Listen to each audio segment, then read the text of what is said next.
Hello, good evening सभी को। आज हमारे बीच अश्वनी कुमार आर्या सर हैं, जिन्होंने इस बार भी पिछले बार की तरह 70th में झंडा गाड़ा है मेंस में और अपने आप को इंटरव्यू के लिए क्वालिफाई करवाया है।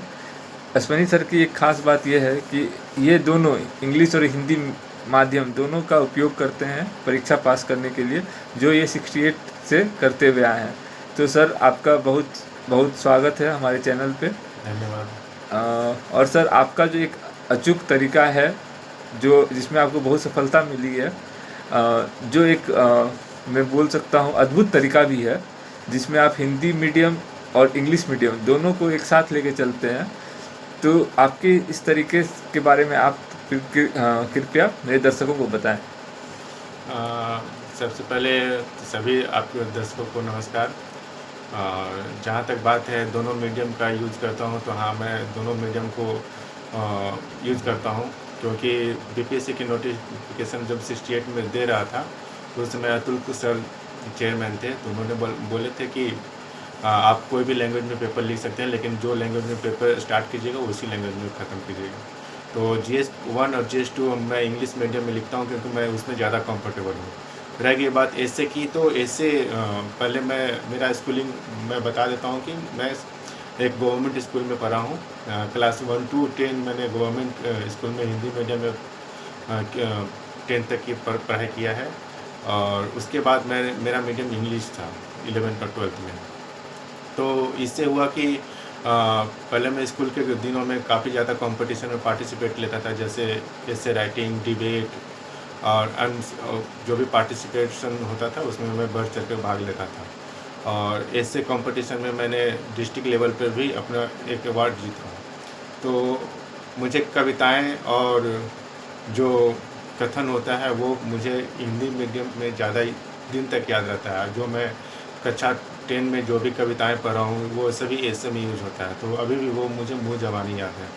और उसे मैं जो भी इशू पे इससे पूछा जाता है उसमें मैं बहुत ही अच्छे से उसे लिख लेता हूँ, एक्सप्लेन कर देता हूँ। तो सर, जैसा कि आपने बोला कि जो आपने अपने बचपन में यंग एज में जो हिंदी की कविताएं पढ़ी थी, उसको आप अपने ऐसे में लिखते हैं, जिसके कारण आपको उसका लाभ भी प्राप्त होता है। तो क्या आप एक दो उदाहरण दे के हमारे दर्शकों को बता पाएँ, जो आपके हाँ, मेमोरी में हो?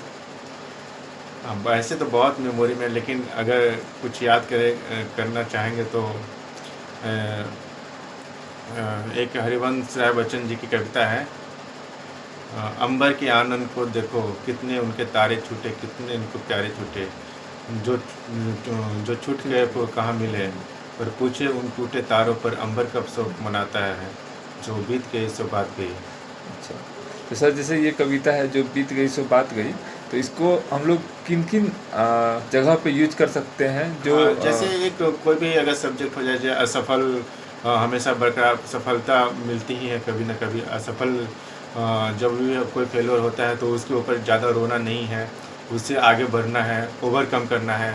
उस बेस थीम पे अगर कोई भी निबंध आती है तो इसको यूज कर सकते हैं। अच्छा, तो सर, जैसे कि आपने बताया कि ये जैसे कविता बताया आपने कि जो हरिवंश राय बच्चन। हरिवंश राय बच्चन की थी, तो इसको आपने ऐसे में यूज किया, जिसका लाभ भी आपको 69वीं हाँ, में भी वो मिला था। आप कभी भी हर एक पेज में अगर एक पोएम लिख देते हैं, एक कविता लिख देते हैं, या एक कोई भी एक स्टेटमेंट लिख देते हैं जो कि बहुत ही प्रसिद्ध लेखक के द्वारा लिखा गया हो, या प्रसिद्ध जो फिलोसफर होते हैं उनके द्वारा बोला गया हो, उनको आप कोट कर सकते हैं। तो उससे हिंदी एक ऐसा लैंग्वेज है, अगर आप कंफर्टेबल हैं तो नो डाउट आप अपनी बातों को बहुत ही अच्छा से आप प्रस्तुत कर सकते हैं। जैसे हम लोग हिंदी प्रदेश से भी आते हैं, तो हम्म। ऑब्वियस सी बात है कि हम लोग बचपन से ही हिंदी बोलने में हाँ, ज़्यादा अपने आप को कंफर्टेबल सहज महसूस करते हैं। महसूस करते हैं। हम्म। तो वो एक अच्छा पॉइंट आपने बताया कि जो बच्चे हिंदी में ज़्यादा कंफर्टेबल हैं अपने विचारों को प्रकट करने में। क्योंकि ऐसे में आपका वैसे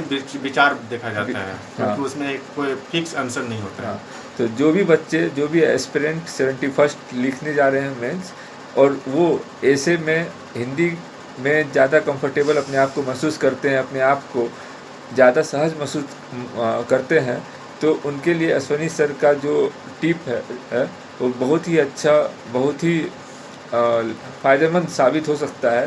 कि जो वैसे इंग्लिश मीडियम के छात्र जो अपने आप को GS1 GS2 में इंग्लिश मीडियम से लिखने में सहज महसूस करते हैं, वो उसका प्रयोग करें, और ऐसे जैसे सब्जेक्ट में जहाँ वे अपने विचार हिंदी में भी अच्छे से प्रकट कर सकते हैं तो वहाँ पे हिंदी माध्यम का प्रयोग करें, और वहाँ पे सब्जेक्ट मैटर के हिसाब से जो टॉपिक आप चुनते हैं, 4 में से एक टॉपिक जो आप चुनते हैं लिखने के लिए, उसमें कविताओं का, दोहे का, ये सब प्रयोग करके आप अच्छे मार्क्स पा सकते हैं। और अगर ऐसे हिंदी में लिख रहे हैं तो कोई भी एक लेखक के कोट से कर सकते हैं, पोएम से कर सकते हैं, तो वो जो इंट्रोडक्शन होता है वो बहुत ही शानदार होता है। मैं तीनों ऐसे में मैं ऐसे ही कुछ किया हूँ।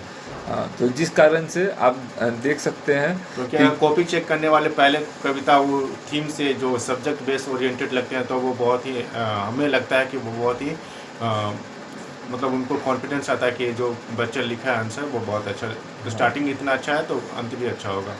और ऐसे 3 पार्ट्स में आता है हम लोगों का। जो तीसरा पार्ट होता है वो तो लोक कथा, लोकोक्ति रहता है, तो वो और ज़्यादा हेल्प करता है। हाँ। जैसे कि सर का भी था जो 69th में इन्होंने दिया एग्ज़ाम, तो उसमें इन्होंने 185 या 185 मार्क्स स्कोर किया, जो कि बहुत ही अच्छा मार्क्स है ऐसे मीडियम के लिए। में उतना मार्क्स अच्छा नहीं आया था, सिलेक्शन नहीं होने का ये भी रीज़न था। लेकिन हाँ, मैंने उस समय उतना प्रैक्टिस भी नहीं किया था, जस्ट मैंने दे दिया था एग्जाम में। तो जैसा सर ने बोला कि 68 में मार्क्स नहीं आया था, फिर सर ने एक कविता भी सुनाई हरिवंश राय बच्चन की, और उससे ही सर लगता है इंस्पायर हुए हैं, और फिर 69 और 70 दोनों क्रैक किया है। तो इसके लिए सर को बहुत बहुत बधाई, और सर के टिप्स के लिए सर को बहुत बहुत बधाई।